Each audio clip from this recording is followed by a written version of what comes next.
धन्यवाद प्रभात कुमारजी. आपल्या हृदयस्पर्शी मनोगतामुळे आम्हा साऱ्यांना कहीवरून आले. दत्ताजी केवळ चंद्रपूर भूषण नव्हते तर ते गोंडवन भूषण होते. हा क्षण आज इथे अधोरेखित झाला. आपण हा पुरस्कार स्वीकारला याबद्दल आपले आभार. या गौरव ग्रंथाचे मुखपृष्ठ श्री सुदर्शन बारापात्रे यांनी काढले आहे. त्यामागील त्यांची भूमिका जाणून घेण्यासाठी मी आता त्यांना निमंत्रित करते.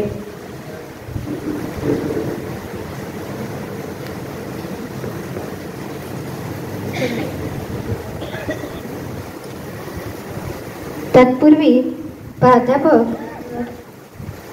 प्राध्यापक डॉक्टर श्री श्याम मोहरकर यांना विनंती करते की त्यांनी सुदर्शन बारापात्रे यांचे स्वागत करावे.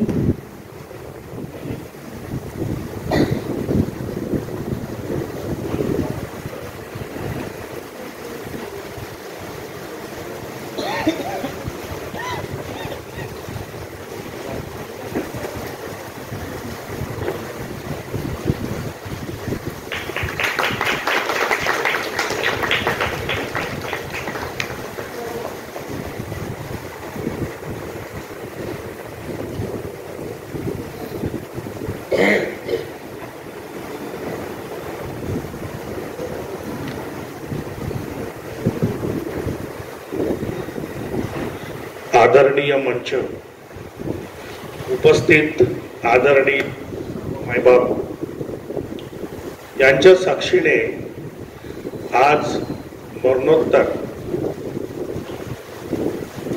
गोंडवन भूषण असा पुरस्कार देऊन, हा सन्मान देऊन आपण दत्ताजींना गौरवतो आहे, सन्मान करतो आहे. या क्षणाचा साक्षीदार मला होता आला, या गोष्टीचा मला फार आनंद आहे. दत्ताजींची ओळख माझ्या वडिलांमुळे, म्हणजे घरी येणं जाणं असल्यामुळे त्यांना नेहमी बघायचो, नेहमी बघत होतो. त्यांचं व्यक्तिमत्व, त्यांचं वागणं, त्यांचं बोलण्याची जी ढब, आणि एखाद्या ठिकाणी आपण जर त्यांना वेळ राहिली की ते यायचे, सांगायचं सुदर्शन आज आपल्याला इकडं जायचंय, तिकडं जायचं आहे, आणि त्यांच्या सोयीप्रमाणे किंवा त्यांच्या इच्छेप्रमाणे कधी मंदिराची भटकंती व्हायची तर कधी किल्ल्यांची भटकंती व्हायची.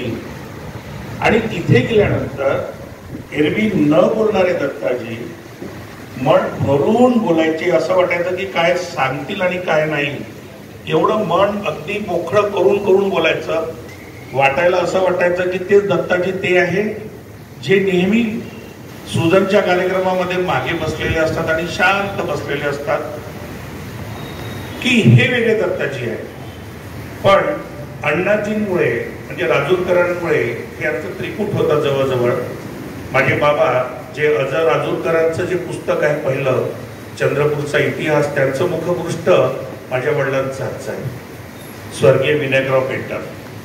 त्यांना विनायकराव पेंटर म्हणूनच ते ओळखीचे होते. आणि तो संबंध दत्ताजींचा, बाबांचा, अण्णाजींचा हे मी लहानपणापासून फार जवळून बघायचो.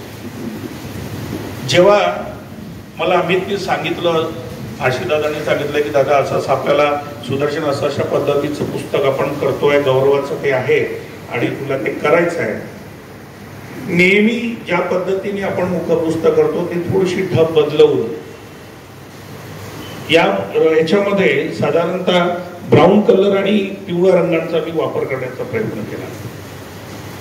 दत्ताजींचं फ्रंट फोटो न टाकता त्यांची साइड फोटो टाकलेला आहे, 1/4 फोटो टाकलेला आहे, की त्यांचा दृष्टिकोन फार दूर, एखाद्या गोष्टीला पाहण्याची एकाग्रता हे त्याच्यात दाखवण्याचा प्रयत्न केला. आणि थोडं वेगळं. मग पिवळ्या रंगाचं काय, तर पिवळा रंग हा गोंडवनशाहीचा रंग आहे. ऍक्च्युली असं मानलं जातं की धरतीतून जो पहिला अंकुर येतो तो पिवळा असतो, आणि ती प्रवृत्ती कुठेतरी गोंडवन, म्हणजे सगळे गोंडी लोक, आदिवासी लोक ते जपतात, आणि म्हणूनच ते बहुतेक पिवळ्या रंगाचे दुपट्टा आणि हे सगळे परिधान करतात आपल्याला दिसतं. तो इतिहास याच्यात आणण्याचा प्रयत्न केला. आणि आपली माती लाल मातीतली माणसं होत आपण. जुने लोक असं म्हणायचे की बा चंद्रपूरची माती लाल आहे आणि त्याच्याने कपडे लाल व्हायचे, हे व्हायचे. तो लाल मातीचा म्हणजे ब्राउनिश रंगाचा त्याच्यामध्ये उल्लेख ते मातीशी जुळून असले तरी गोंडवानाशी जुळलेले होते या रंगाचा अभिप्रेत आहे. आणि त्या पिवळ्या रंगांमध्ये पण काम करत असताना हलकसं त्याच्यामध्ये एक वॉटरमार्क सारखं प्रतिबिंबित होणारं गोंडवन चिन्ह, जे चिन्ह मी चंद्रपूरला पण पाहतो आहे. आणि हे चिन्ह मी ज्या वेळेला कलकत्त्याच्या पुढे म्हणजे शिलाँगला वगैरे जेव्हा मी गेलो तिथेही हे चिन्ह मला आढळलं. म्हणजे हा चिन्हाचा जर इतिहास काढला तर फार मोठा आहे. हत्ती चतुर आहे, हत्ती बुद्धिवंत आहे, हत्ती त्याला काय म्हणू बलाढ्य आहे, पण तरी चातुर्याने त्याच्यावरती विजय केला जातो असं त्या प्रतीकाचं त्या चिन्हाचं अर्थ आहे. हा चिन्ह इथे टाकण्याचा मी प्रयत्न केला की जेणेकरून गोंड राजांच्या गोंड किल्ल्यांवरती प्रत्येक गेटवरती दोन्ही साईडला हे चिन्ह दिसतील तुम्हाला. एवढंच नव्हे तर माझ्या शाळेच्या बाजूला असलेलं जे म्हणजे छोटूबाई पटेल हायस्कूलच्या बाजूला असलेलं जे गेट आहे तो गेट म्हणजे त्या राजाचा राजद्वार आहे आणि तिथे पण ते चिन्ह उतरलेली आहेत. म्हणजे तुम्ही जर हा परिसर शोधून काढला तर तुम्हाला या चिन्हाचं महत्व कळतं. हा अशा पद्धतीने याचं साधनं मग त्याच्यामध्ये शुद्ध लेखन बऱ्याच गोष्टी याच्यातनं मला आशिषदादांनी समजवलं की बा गोंडवन आणि भूषण आहे. मग गोंडवन आणि भूषण आपण स्टाईलमध्ये लिही, कुठल्याही कॅलिग्राफीमध्ये लिही, पण गोंडवन आणि भूषण हे एकाच रेषेत असायला पाहिजे. त्याचं महत्व त्याचं वजन ते तेवढंच आहे. भूषण कोणतं आहे तर गोंडवन आहे आणि ते जरी महत्वाचं असेल गोंडवन अवतरण चिन्हामध्ये असेल तरी ते भूषण खाली लिहिलेलं चालणार नाही, ते त्याच लाईनीत असायला पाहिजे.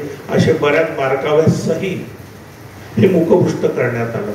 मला याचा आनंद वाटतं की या मुखपृष्ठाचं काम माझ्या हातनं झालं. एवढंच नव्हे तर दत्ताजींच्या बऱ्याच पुस्तकांचं काम मी केलेलं आहे जे बाबू आयटम मधनं झालेलं आहे. दादांनी सांगताना आत्ताच नुकतंच सांगितलं की कर्तृत्वशालिनी महाराणी राणी हिराई या पुस्तकाचं कव्हर मला करण्याचं भाग्य मिळालं. आणि ते पुस्तक ते कव्हर असं झालेलं आहे की ते कव्हर एक राणी हिराईचं प्रतिकात्मक रूप म्हणून झालेलं आहे. कारण राणी हिराईचं असं कुठलंच चित्र प्रचलित नाही आहे. आणि एक चित्र माझ्या पाहण्यातलं आहे ते काल्पनिकच आहे. महाकाली मंदिरात दिसतं पण त्याच्यामध्ये जर वय बघितलं तर साधारणतः वय एक 60-65 वर्षाचं वगैरे दिसते. आणि राणीचा हिराईचा असं आहे की 30 वर्षापर्यंत 28 ते 30 वर्षाचा काळ तिने काढलेला आहे. त्याच्यामुळे ती 58 वर्षाची असणार हे निश्चित नाही, पण ते पण काल्पनिक रेखाचित्र आहे. आणि हे एक सुद्धा काल्पनिकच चित्र आहे, पण दत्ताजींच्या सांगण्याप्रमाणे दत्ताजींच्या अभ्यासाप्रमाणे हे करण्याचा मी प्रयत्न केला की ती महाराणी आहे चंद्रपूरची, तर मग ती घोड्यावरती कशी आरूढ असायला पाहिजे, तिचं काय एक मान एक स्वाभिमान असायला पाहिजे, जे पाहिल्यानंतर आपल्याला वाटायला पाहिजे की ती महाराणी आहे. तो प्रयत्न त्याच्यातनं केला आणि ते चित्र ते पुस्तक हे बऱ्याच लोकांपर्यंत पोहोचलं याचा फार आनंद आहे.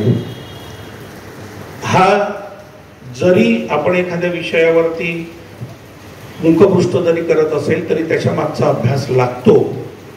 आणि तो अभ्यास करत असताना तो व्यासंग सांभाळत असताना मला इथे हे जे प्रकाशन असतं जसं आता आपलं अण्णाजी प्रतिष्ठान आहे, सृजन आहे, यांचं जे काही ज्या वेळेला बाबू आयटम आहे ज्या वेळेला यांच्या पुस्तकाचं विमोचन होतं त्यावेळेला मला मला स्वतःला व्यक्त करण्यासाठी जी की वेळ दिली जाते किंवा जे काही मला सांगितलं जातं आणि मला ते माझ्या मनात काय होतं, मी मुखपृष्ठ करताना माझ्या डोक्यात काय कल्पना होत्या हे सांगण्याचं मला जेव्हा वेळ मिळते तेव्हा मला वाटतं रसिक मायबापांना कळत असावं की मुखपृष्ठ नेमकं कसं असतं आणि ते करण्यासाठी काय काय प्रतिक्रिया आपल्याला कराव्या लागतात. नाही तर एरवी असं होतं की बऱ्याच पुस्तकाच्या समारंभाला जातो आणि मुखपृष्ठकाराची दखल सुद्धा घेतली जात नाही. आता बरेचसे कामं केलेले मी केमन आयलँडच्या पुस्तकापर्यंत काम झालेलं आहे, फिलिपिन्स गव्हर्नमेंटचं काम करतो, पब्लिकेशन अँड डिव्हिजन भारत सरकारचं काम करतो, तिथे ठीक आहे, पण बऱ्याच ठिकाणी दखल घेतली जात नाही. आणि प्रामुख्याने मी मुखपृष्ठकार म्हणून माझी दखल घेतली त्याबद्दल या आयोजकांचं या प्रतिष्ठानाचं मनपूर्वक खूप खूप धन्यवाद. आणि परत एकदा दत्ताजींना नमन आणि त्यांना गोंडवन जो भूषण पुरस्कार मिळाला ते सार्थ होतच आणि आहेच आणि आम्ही त्यांच्या छत्रछायाखाली राहण्याचं मोठं झालो याचा अभिमान आणि आनंदही आहे. धन्यवाद.